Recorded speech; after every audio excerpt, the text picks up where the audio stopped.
എല്ലാവർക്കും നമസ്കാരം.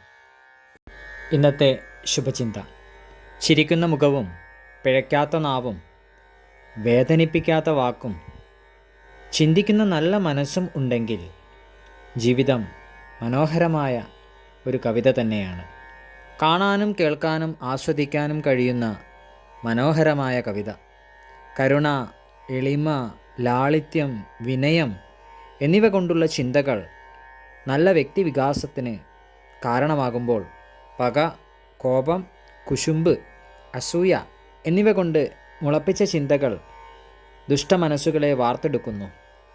ഇനിയുള്ള ഓരോ പ്രഭാതവും എല്ലാ നന്മകളും നിറഞ്ഞ നല്ല ചിന്തയിലൂടെ തന്നെയാവട്ടെ. എല്ലാവർക്കും നന്മകളുണ്ടാകട്ടെ. എല്ലാവർക്കും ജീവിത വിജയം ഉണ്ടാകട്ടെ. നന്ദി, നമസ്കാരം.